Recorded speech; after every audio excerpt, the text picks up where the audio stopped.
Welcome everyone दोस्तों, आज हम आपके लिए एक और टॉपिक लेके आए हैं। आज का जो हमारा टॉपिक है, ये टॉपिक है एनएग्जाइटी के लिए। एनएग्जाइटी होता क्या है, what do you mean by anxiety, इसके काजेज़ क्या हैं। अगर एनएग्जाइटी होती है किसी कैंडिडेट को तो उसके कारण क्या हैं, और अगर हो जाती है तो उसके सिम्टम क्या दिख रहे हैं, कि किससे हमें पता चल जाएगा कि इसको एनएग्जाइटी है। एनएग्जाइटी के बड़े सारे टाइप्स हैं, जैसे हम बोलेंगे anxiety disorder, panic disorder, somatoform disorder, phobia, OCD, PTSD.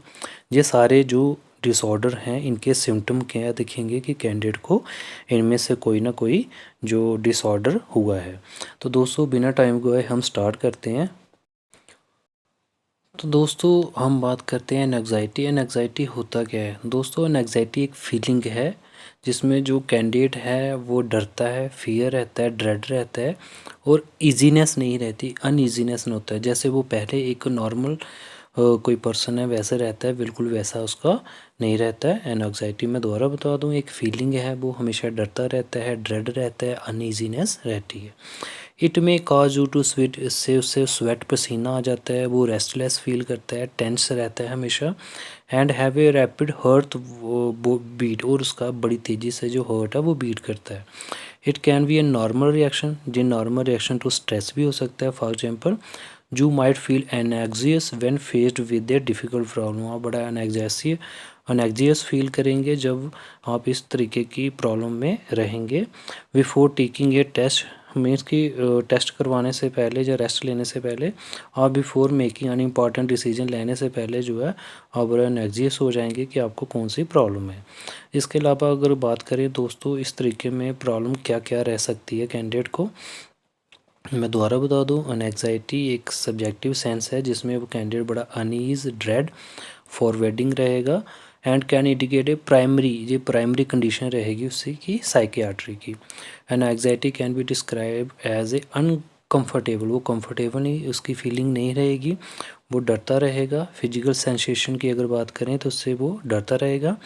एनएग्जाइटी can produce, वो एक अनकम्फर्टेबल और पोटेंशियली साइकोलॉजिकली वो फील करेगा, डर उसके अंदर रहेगा। एंड साइकोलॉजिकली अगर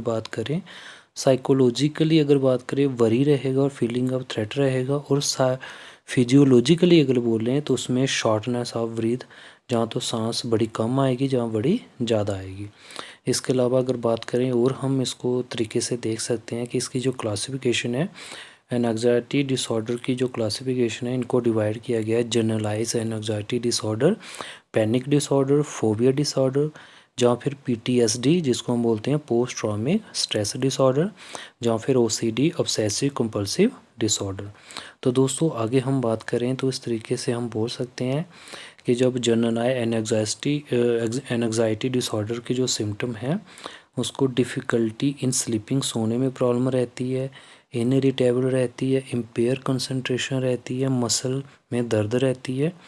एनएग्जाइटी जब बड़ी ज़्यादा परेशानी, बड़ा ज़्यादा फटीग, थकावट रहती हो, रेस्टलेसनेस रहती है। इसके अलावा अगर बात करें दोस्तों सिम्टम क्या है एनएग्जाइटी के, जब कैंडिडेट जो है बड़ा एनएग्जाइटी में रहता है तो पहले constant fear that something bad is going, उसको हमेशा ये डर रहता है कुछ जो गलत होने वाला है।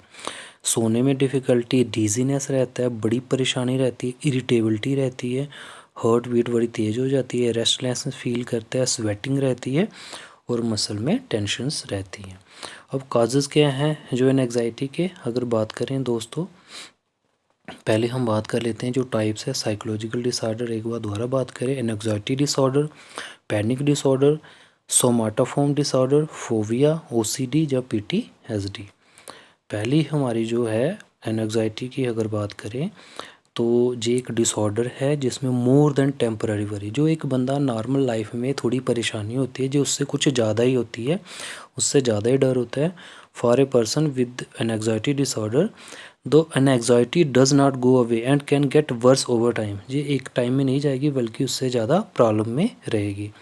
एनएग्जाइटी डिसऑर्डर जो हमारा पहला पॉइंट है, इसमें एनएग्जाइटी यूजली डिफाइन करते हैं इसमें डिफ्यूज़, वैग एंड जहाँ फिर अनप्लीजेंट, जो अच्छी खुशी वाली फीलिंग नहीं रहती बल्कि डर वाली रहती है और अप्रीहेंशन वाली रहती है। सिम्टम क्या है, हार्ट रेट बढ़ेगी, जहाँ फिर हार्ट रेट बड़ी कम हो जाएगी, डायरिया, ठीक है, लैट्रिन शैटरिंग आना, या फिर हम बोलेंगे एपिटाइट की भूख की कमी हो जाती है, चेहरा फेंट हो जाता है, चिट्टा बढ़ जाता है, डिजीनेस रहती है, स्वेटिंग रहती है, सोने का मन नहीं करता है, फ्रीक्वेंट जल्दी से पेशाब आना या ट्रेमर इस तरीके का। एनग्जाइटी बड़े सारे प्रकार की होती है। पहले आ गया जनरलाइज एनग्जाइटी डिसऑर्डर, जिसको हम GAD बोलते हैं। दिस कंसिस्ट अब इसमें प्रोलॉन्ग वेग या अनएक्सप्लेन बड़े लंबे समय तक ऐसी प्रॉब्लम रहनी, डर रहना, which are attach to any particular object. वो जो डर है किसी एक पर्टिकुलर आदमी से नहीं होगा, कोई पर्टिकुलर चीज़ से नहीं होता, बल्कि ऐसे अंदर फीलिंग रहेगी डर के। इसमें सिम्टम क्या है, परेशान दिखता है कैंडिडेट, अप्रहेंशन फील करता है फ्यूचर के बारे में कि मेरा क्या बनेगा, हाइपर विजिलेंस रहता है। इसमें scanning the environment for danger, वो हमेशा हर एक चीज़ को इस तरीके से देखता है कि दीवारों की तरफ देखना, किसी भी चीज़ की तरफ देखना ऐसे जैसे उससे उसको डर लग रहा है। अब साइन क्या है एंग्जाइटी डिसऑर्डर के, फ्रीक्वेंट वरी रहना, इंटरफेयर करना डेली लाइफ में, सोशल लाइफ से अपने आप को अलग कर लेना, हमेशा डर रहना कि उसको अटैक आने वाला है, रैकरिंग नाइट में रात को सपने आने, फ्लैशबैक रहनी, पुरानी यादें आनी, पुरानी में कि जो लाइफ में चला गया है, पोस्ट ट्रॉमा, या फिर out of the blue panic attack, या फिर इरेशनल फियर और अवॉइडेंस ऑफ हार्मफुल ऑब्जेक्ट से मीन्स कि अवॉइड करना। ये सारी चीज़ें से इसमें रहती हैं साइन और एंग्जाइटी के। और पहला हमारा जो टॉपिक है वो है पैनिक डिसऑर्डर। पैनिक डिसऑर्डर होता क्या है, पैनिक डिसऑर्डर को हम बोलते हैं रिकरेंट एंग्जाइटी अटैक, बार बार एंग्जाइटी के अटैक होते रहना, इंटेंस फील करना, डर आ रहना। पैनिक अटैक डिनोट करेंगे कि एब्रप्ट इंटेंस एंग्जाइटी जो बड़ी पीक पे रहती है, वो इतनी एग्जाइटी हो जाना, जब एंग्जाइटी बड़े ज़्यादा समय तक रहती है, वो पीक पे आ जाती है, उसको हम पैनिक डिसऑर्डर बोलते हैं। When thoughts of a particular stimuli are present, मतलब किसी भी स्टिमुलाई, कोई भी चीज़ के लिए वो डरता रहेगा। इसमें आ गया shortness breath, dizziness, trembling, palpitations, choking, nausea, chest pain या डिस्कम्फर्ट रहना, फियर ऑफ गोइंग क्रेजी, ये डर रहना, लूजिंग कंट्रोल और डाइंग, मीन कि कंट्रोल किसी चीज़ पे भी नहीं रहना या फिर मर जाना, इस तरीके। और सेकंड है फोबिया। फोबिया क्या होता है, तो फोबिया पीपल विद फोबिया बोलते हैं ना, इसमें किसी चीज़ का फोबिया है।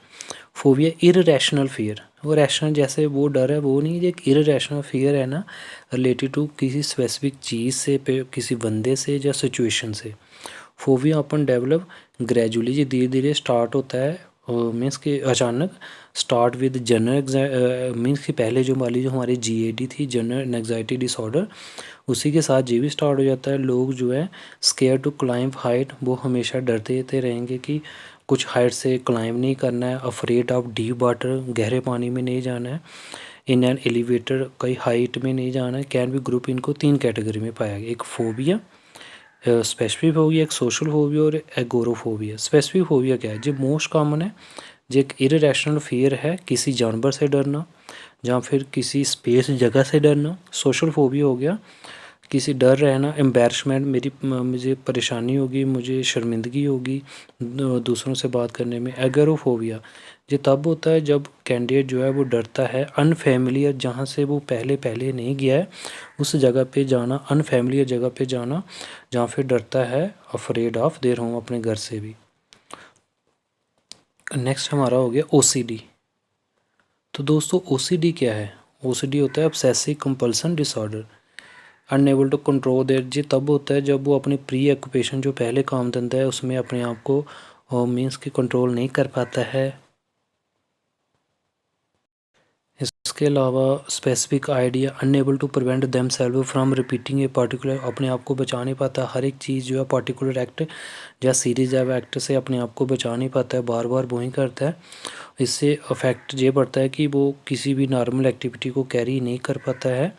इसके अलावा obsessive is when you can not stop thinking, जब आप सोचना बंद नहीं करोगे किसी आइडिया के बारे में, किसी टॉपिक के बारे में, जनरली अनप्लीजेंट या शेमफुल चीज़ को सोचना।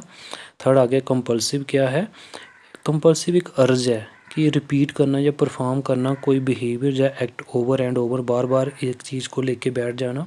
एग्जांपल काउंटिंग ए बंडल, बंडल को काउंट करना, ऑर्डर को चेक करना, हाथ को बार बार धोना, ये हो गया। मैं दोबारा बता दूं, ऑब्सेसिव कंपल्शन डिसऑर्डर मीन्स कि बार बार एक चीज़ को करते रहना।